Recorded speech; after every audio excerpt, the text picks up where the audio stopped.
एकमलया एकमलया एकमलया एकमलया।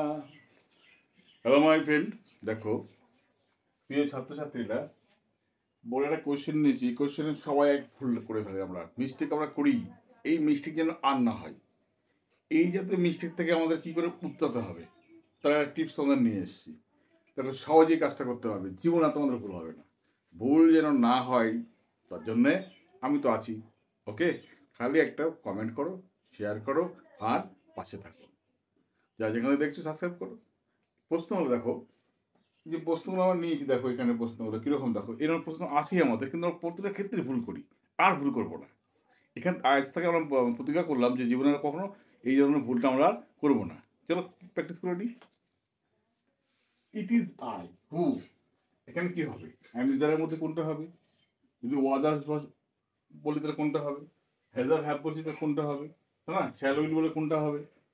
তো এই যে প্রশ্নগুলো কোনটা হবে, দেখো যদি আমরা বলি it is he who dash searching কি, হু ড্যাশ, এখানে কি হবে? হুর পরে এখানে ইজ হবে, এম হবে, আর হবে, কোনটা হবে? দেখো একদম সোজা। দেখো আমরা যদি বলি আয়ের পরে কি বসে, দেখো আয়ের পরে এম বসে। ঠিক এই কনসেপ্টে মাথায় রাখবে। তাহলে এখানে it is I who am. সহজ। দেখো উইয়ের পরে কি বসে?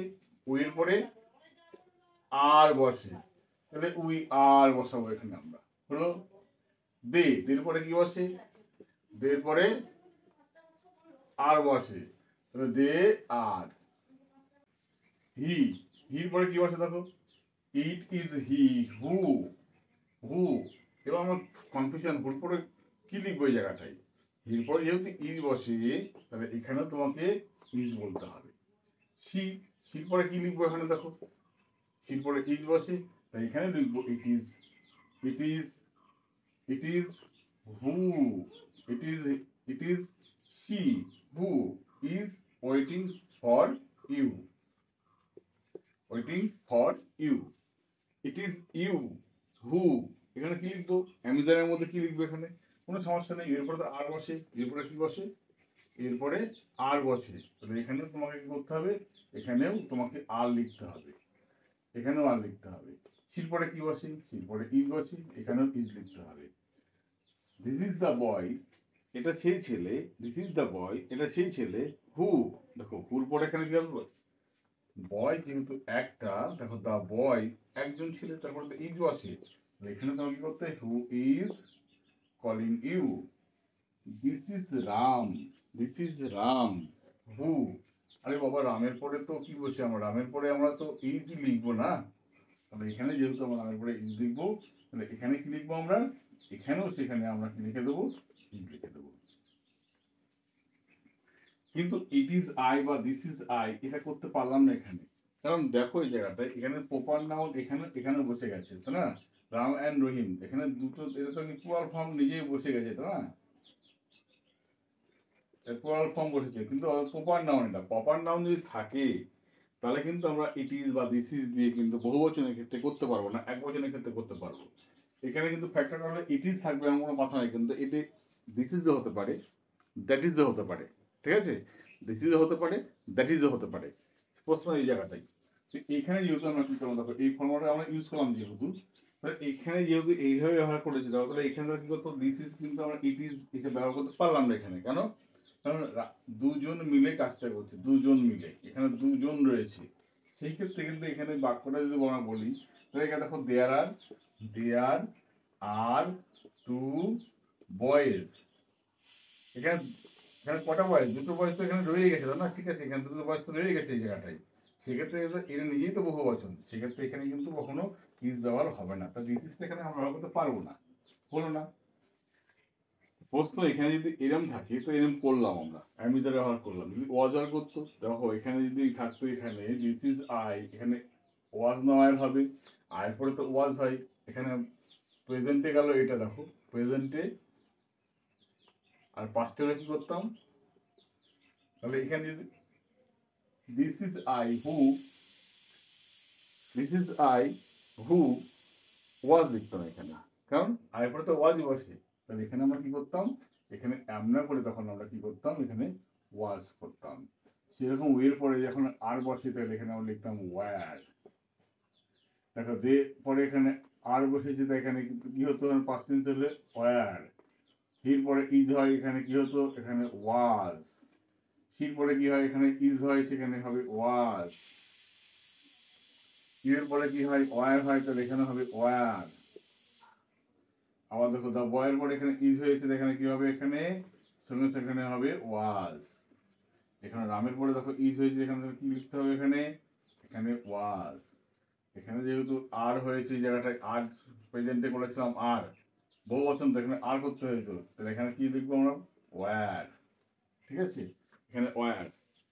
তাহলে অ্যামিজার কোথায় লিখবো, ওয়াজার কোথায় লিখবো, কনফিউশন দূর।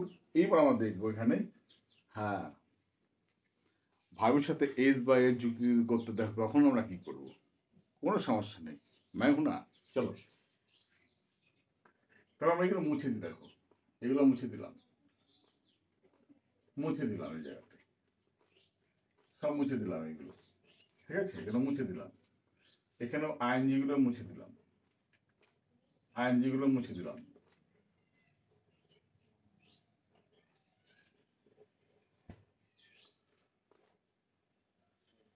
এখানেও আইএনজি গুলো সব মুছে দিলাম। এবার সমস্যাটা কিরম দাঁড়ালো দেখো, সমস্যাটা কিরম দাঁড়ালো, এখানে প্যাকেটে রাখলো শব্দটা কি বসবে, কি করবে, এখানে ব্র্যাকেট দিয়ে দিলাম, তখন কি করবে, দিস ইজ আই হু। আয়ের পরে তো কখনো এস বা ইএস যুক্ত ভার্ব হয় না, যেগুলো প্রেজেন্ট ইনডিফিনাইট টেন্স। এখানে বলে দিল তোমাকে এটা এরকম করে দিল, এটা এরকম না করে অপশনটা এরকম থাকলো, কি করতে তখন তুমি, অপশনটা এখানে এরকম থাকলো, কল, কলস, কি করতাম, যেহেতু আই বসেছে আর পরে তো এস বা ইএস যুক্ত হয় না, তাহলে কি হবে, এখানে কলই হতো, এখানে সি এ ডবল এল হতো। উই থাকলে উইয়ের পরে তো উই লিখলে বাক্যের সাবজেক্ট যদি I, you, we, they plural form হয়, তখন কিন্তু আমরা ভাবের সাথে এস বা এস যুক্ত করবো না। সেক্ষেত্রে এখানে দেখো কি হলো, উই থাকলেও এখানে কি করতাম আমরা, কলই লিখতাম, এখানে এস বা এস যুক্ত হতো না। এখানে দে আছে, দের পরে এখানে কি হতো, কলই বসতো এই জায়গাটায়।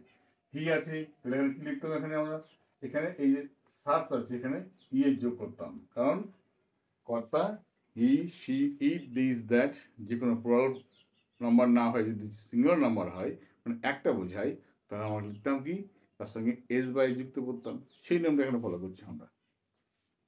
তাহলে কি হতো দেখো, এখানে সার্চ লিখতাম, সারফেস করতাম, আমরা কি করতাম, সারফেস। আবার দেখো সি আছে এখানে, তাহলে এখানে কি করতাম, ওয়েট, ওয়েটস। আবার দেখো ইউ আছে এখানে, তাহলে এখানে সলভ। আবার দেখো দা বয় আছে এখানে, কি করতাম, কল।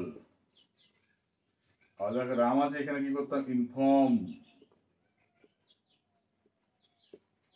আর দেখো এখানে রাম অ্যান্ড শ্যাম, রাম অ্যান্ড রহিম রয়েছে, তাহলে কি করতাম, এখানে কল। অর্থাৎ যা কিছু করছি কিন্তু আমরা কাকে ফলো করছি, কাকে ফলো করছি, মেনলি ফলো করছি আমরা এই যে এই I, we, they, he, she, you, the boy, Ram, Ram and Rahim, আমরা এই সাবজেক্টগুলোকে ফলো করে এই সাবজেক্ট অনুযায়ী যেরকম ভার্ব হওয়া উচিত সেই রকম ভার্বগুলো আমরা ইউজ করছি বা পাঞ্চ করছি বা লিখছি। ওকে, এবার তোমার বললো এখানে হ্যাজার কি করতাম, তাই না, যদি এরকম থাকতো হ্যাজ বা হ্যাভ কি করতাম, তাহলে দেখো এখানে যদি এরকম থাকতো, এইগুলো তাহলে মুছে দিই, দেখো এগুলো সব মুছে দিলাম,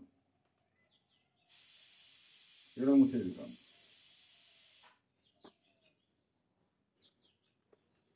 মুছে দিলাম সব।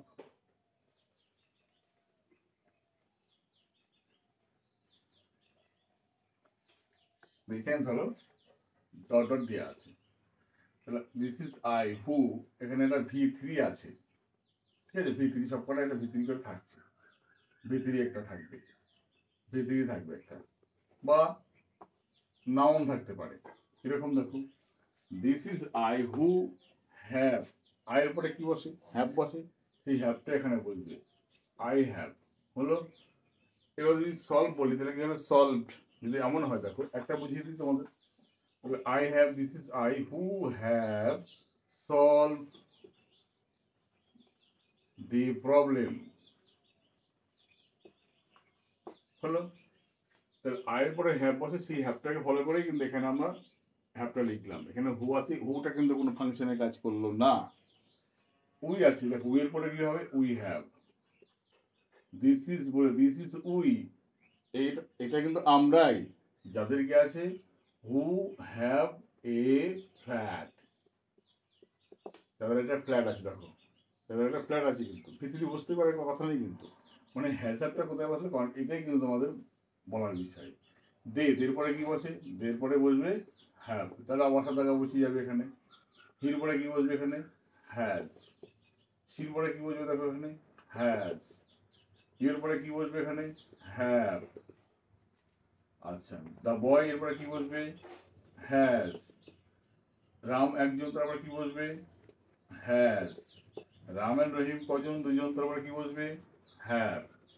তাহলে হ্যাজ আর হ্যাড বা অন্যান্য যে ভার্বগুলো, অক্সিলারি ভার্বগুলো কোথায় ব্যবহার করবে, এরকম সমস্যা থাকলে, এই সমস্যা আশা করি আর কারোর কোনোদিন জীবনে আর আসবে না। সমস্যা কিন্তু এখানেই তোমাদের এন্ড হয়ে গেল, দি এন্ড। ঠিক আছে? তো এই জাতীয় বাক্যগুলো তোমরা কি করো? বাড়িতে বেশি করে প্র্যাকটিস করো। আর কোনো সমস্যা হলে ইনফর্ম মি, কমেন্ট করো, আমি তো আছি। ওকে।